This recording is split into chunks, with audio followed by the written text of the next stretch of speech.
Bonjour à tous et bienvenue sur 100 ans Investissement TV. Nous allons évoquer aujourd'hui une thématique que tout le monde connaît ou presque, il s'agit de l'assurance vie.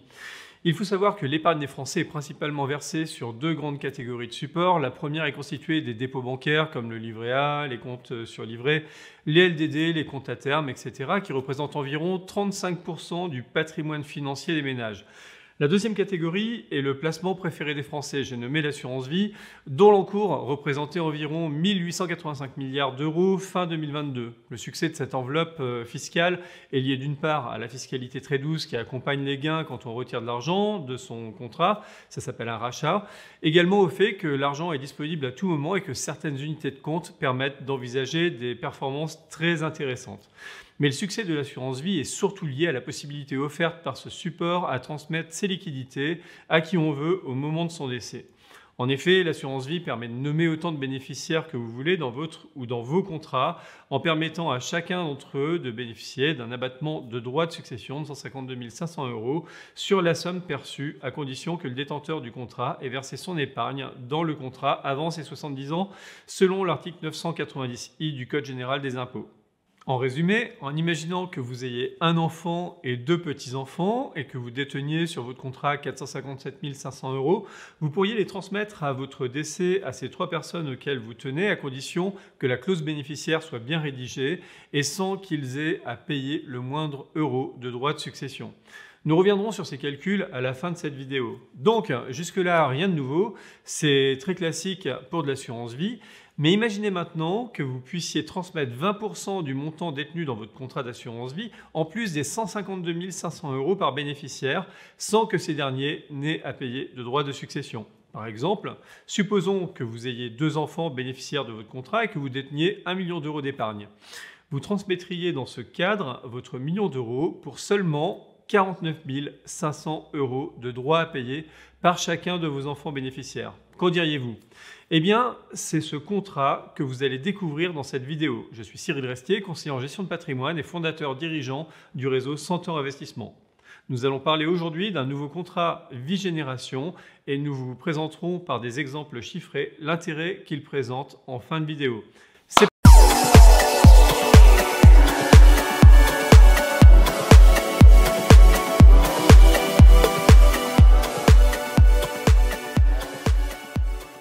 Le contrat Vie Génération est un contrat d'assurance vie destiné à orienter une partie de l'argent investi sur des secteurs économiques que souhaite favoriser l'État, comme par exemple les PME, PMI, le logement social, etc. En contrepartie, la fiscalité y est adoucie par un abattement supplémentaire permettant de transmettre 20% de plus sans aucun droit par rapport à un contrat d'assurance vie classique. Cette particularité est possible grâce à un article de la loi de finances rectificative pour 2013. Le contexte de ce dispositif porte sur une modification du régime fiscal de l'assurance vie pour laisser place à un nouveau régime pour les décès intervenus à compter du 1er juillet 2014 et concerne les versements effectués avant l'âge de 70 ans dans le cadre de l'article 990I du Code général des impôts. Pour rappel, en cas de décès, le taux marginal du prélèvement, ce qu'on appelle les droits, est de 31,25% à partir d'un seuil de 700 000 € de part nette taxable au lieu de 902 838 € et ce, toujours après un abattement de 152 500 €. Entre les deux, la fraction nette taxable de 700 000 € fait quant à elle l'objet d'un prélèvement au taux de 20%. En clair, pour les bénéficiaires de votre contrat, à votre décès, il n'y a pas de droit à payer si vous transmettez moins de 152 500 € par bénéficiaire désigné, 20% au-delà des 152 500 € jusqu'à 700 000 € et 31,25% au-delà contre 25% avant ce texte de 2013. Mais l'article 9 de cette loi de finances rectificative stipule la création d'un nouveau contrat dit Vie Génération comportant 100% d'unités de compte. Et ce dernier permet aux bénéficiaires de profiter d'une fiscalité plus favorable en cas de transmission des capitaux décès avec un abattement d'assiette supplémentaire de 20% prévu au 1 de l'article 990I du CGI. Et pour bénéficier de cet abattement, il faut respecter les contraintes d'investissement suivantes. 33% au minimum des investissements doivent être investis dans l'un des 4 secteurs suivants: les petites et moyennes entreprises, les entreprises de taille intermédiaire, le logement social et intermédiaire et le financement solidaire et social ou le capital risque. Plusieurs tentatives de lancement de contrats à vie génération ont été tentées dans le passé, notamment en y intégrant du logement social et intermédiaire ou du financement solidaire et social. Mais il semblerait que ça n'ait pas été vraiment concluant. D'ailleurs, si ça l'avait été, tout le monde connaîtrait cette solution. Mais il se trouve que peu de monde avait pensé à proposer du private equity dans le cadre de l'investissement en unité de compte de ce type de contrat. Alors, pour celles et ceux qui ne connaissent pas le private equity, qu'on peut traduire généralement par capital investissement, c'est cette classe d'actifs qui a toujours été réservée aux investisseurs institutionnels et aux particuliers les plus fortunés. Je vous invite à revoir notre conférence sur le private equity réalisée avec notre partenaire Altaroc sur Center Investissement TV. En gros, il s'agit de l'investissement en capital via des fonds spécialisés dans des entreprises non cotées en bourse qui sont 5 fois plus nombreuses que les entreprises cotées. C'était la chasse gardée des investisseurs professionnels jusqu'à la démocratisation de cette classe active depuis peu. En effet, le private equity représente près de 20% du patrimoine des investisseurs privilégiés contre moins de 1% du patrimoine des épargnants français classiques. C'est assez dingue. Notez que les fonds de private equity affichent souvent des rendements annuels supérieurs à 10%. Alors, vous allez peut-être vous demander pourquoi le private equity était plutôt réservé aux institutionnels ou aux grandes familles fortunées et pourquoi les épargnants particuliers n'investissaient pas dans cette thématique. La réponse est très simple. Ils ne pouvaient pas, car le ticket d'entrée minimum pour investir dans ces fonds très privilégiés était généralement de plusieurs centaines de milliers d'euros, voire plusieurs dizaines de millions d'euros pour les grands fonds internationaux. Mais depuis plusieurs mois, la démocratisation de cette classe d'actifs, tant convoitée, mais toujours limitée en termes d'accès, est en train de s'ouvrir aux épargnants particuliers en proposant des solutions d'investissement en direct ou au travers de contrats d'assurance vie de droit luxembourgeois par exemple, à partir de 100 000 euros. C'est le cas de notre offre avec notre partenaire Altaroc. Et nous proposons aujourd'hui dans notre offre, au sein de certaines assurances vie, à partir d'un montant de 1 000 euros, un accès à des enveloppes de private equity soigneusement sélectionnées pour nos clients. Donc, pour en revenir à notre contrat vie génération, souvenez-vous que pour bénéficier de l'abattement de 20%, les investissements doivent être réalisés sur des actifs ciblés par les pouvoirs publics. En somme, il s'agit d'actifs liés au financement d'activités à vocation sociale et solidaire et ou au financement de PME et ETI. Eh bien, Odo BHF a créé un contrat de vie génération du nom de FIP à vie transmission. Il s'adresse aux personnes de moins de 70 ans disposant d'un patrimoine plutôt important qui souhaitent désigner des bénéficiaires autres que le conjoint ou le partenaire de Pacs qui sont, je le rappelle, exonérés de droits de succession, qui souhaitent optimiser leur fiscalité successorale et qui disposent de capitaux décès supérieurs à 152 500 euros par bénéficiaire. Bien sûr, il va de soi que l'épargnant doit accepter de souscrire à un contrat de 100% en unité de compte. Alors, prenons un cas pratique avec un placement de 500 000 euros dans ce contrat vie génération FIP à vie transmission par M. Durand, âgé de moins de 70 ans. Il nomme 2 bénéficiaires dans son contrat, dont la base taxable est de 500 000 euros. L'abattement vie génération est égal à 500 000 euros x 20%, soit 100 000 euros. On a donc une nouvelle base taxable de 500 000 moins 100 000, soit 400 000 euros, à laquelle on applique l'abattement par bénéficiaire de 152 500 euros dans le cadre de l'article 990I du CGI, soit 305 000 euros pour les 2 bénéficiaires. Au final, la base taxable pour chacun est de 400 000 euros divisé par 2, moins 152 500 euros, soit 47 500 euros versus 97 500 pour un contrat d'assurance vie classique. Si on reprend le même calcul avec 2 millions d'euros, l'abattement vie génération est égal à 2 millions d'euros x 20%, soit 400 000 euros.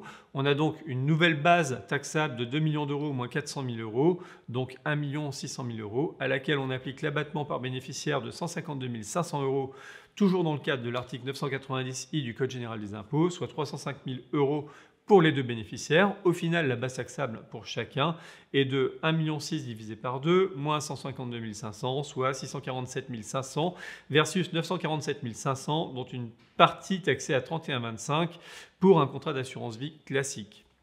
Si nous comparons maintenant 3 scénarios différents pour M. Durand, il a donc 69 ans, 2 enfants et une somme de 2 millions d'euros à transmettre car il a rendu liquide une grande partie de ses actifs à l'approche de la retraite.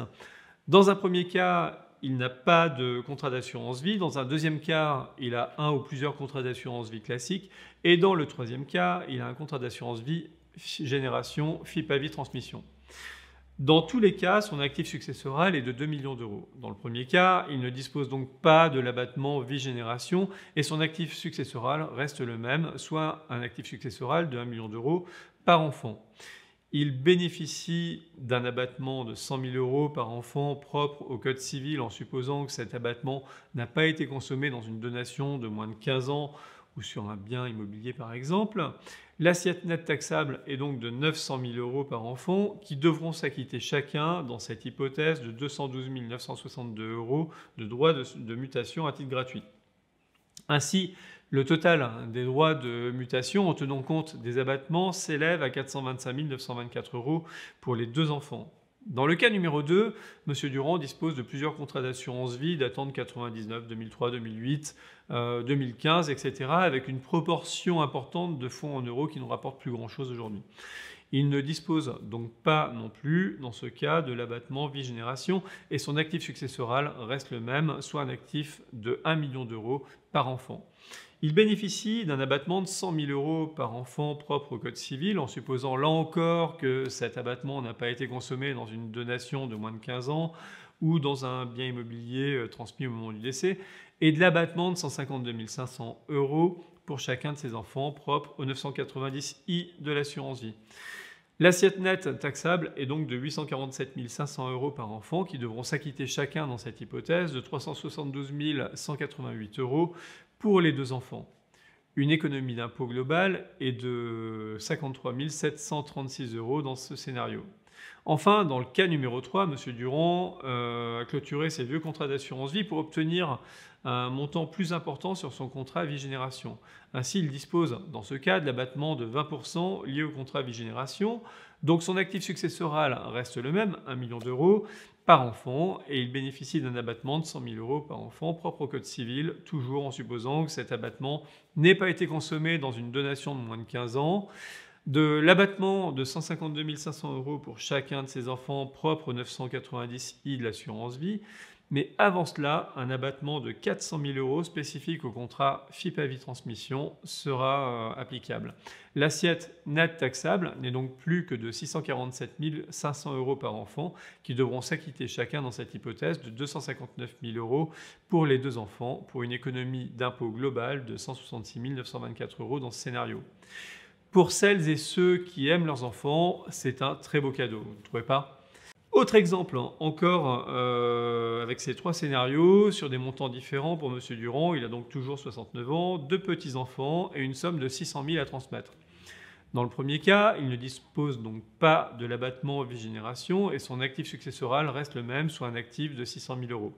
L'abattement passe dans ce cas à 1 594 euros pour chacun des petits-enfants et l'assiette nette taxable est donc de 298 406 euros par petit-enfant qui devront s'acquitter chacun dans cette hypothèse de 115 751 euros de droits de mutation à titre gratuit.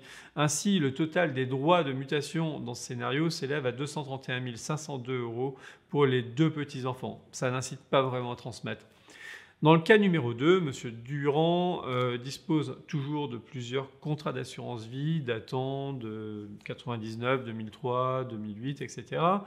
avec toujours une proportion importante de fonds en euros qui ne rapportent plus grand-chose. Il dispose donc dans ce cas numéro 2 de l'abattement de 152 500 euros pour chacun de ses petits-enfants, propre à l'article 990I de l'assurance vie.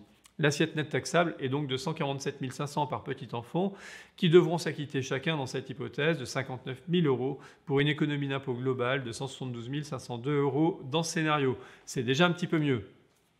Enfin, dans le cas numéro 3, avec 20% d'abattement du contrat d'assurance vie FIP à vie transmission, l'assiette nette taxable n'est plus que de 87 500 euros par petit enfant qui devront s'acquitter chacun dans cette hypothèse de 17 500 euros chacun, soit une économie d'impôt globale de 196 502 euros dans ce scénario. Pour celles et ceux qui aiment leurs petits-enfants, c'est incontournable. En résumé, en supposant que vous disposiez de 760 000 € de liquidité et que vous nommiez bénéficiaire de votre contrat FIP à vie transmission 2 enfants et 2 petits-enfants, vous transmettez à votre décès l'intégralité des fonds détenus sur ce contrat FIP à vie transmission sans le moindre impôt.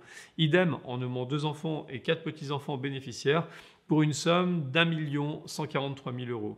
Et plus il y a de bénéficiaires et plus vous transmettez sans droit au moment de votre décès. Donc voilà, si vous souhaitez favoriser à votre décès vos enfants, petits-enfants ou encore des proches, des amis, un amant, une maîtresse ou même une association, ce contrat FIP à vie transmission est fait pour vous. Il est accessible dès 200 000 € à condition d'avoir moins de 70 ans. Il se compose d'unités de compte à 100% avec 2 poches, l'une pour le private equity et l'autre pour les unités de compte habituelles et éligibles au contrat. Il est éligible à la gestion conseillée en ligne qui, pour rappel, évite les conflits d'intérêts sur les rétrocommissions et permet des arbitrages gratuits et illimités. Et enfin, il propose une garantie optionnelle en cas de décès à 100% jusqu'à 85 ans. Pour en savoir plus ou pour obtenir une présentation complète de ce contrat d'assurance vie unique incluant un zoom sur les fonds de private equity, n'hésitez pas à nous contacter sur www.centaure-investissement.com et nos conseillers se feront un plaisir de vous rappeler. Pour celles et ceux qui donneront le code que vous pourrez découvrir en commentaire sous cette vidéo, les droits de souscription seront dérogés de moitié et ces droits seront offerts aux abonnés Centaure Investissement Connect, notre application préférée pour l'optimisation de votre patrimoine. Sachez que nous préparons un événement en visioconférence dont la date n'est pas encore tout à fait fixée pour une présentation en détail de ce contrat. Les inscriptions se feront en ligne et seront communiquées sur les réseaux sociaux habituels et sur notre newsletter, la Centaure News. Alors pensez à vous abonner et à rejoindre nos pages sur Facebook, LinkedIn, Twitter, etc. Moi, je vous dis à très bientôt sur Centaure Investissement TV. À bientôt également tous les vendredis sur TikTok pour notre point hebdo, éco et placement. Et portez-vous bien d'ici la prochaine vidéo. Bye bye! Pour ne rien louper des astuces et conseils patrimoniaux du cabinet Centaure Investissement, n'oubliez pas de vous abonner à la chaîne Centaure Investissement TV et d'activer la petite cloche de notification afin d'être informé de nos prochaines vidéos mises en ligne. Vous bénéficierez ainsi de nos préconisations pour optimiser votre patrimoine.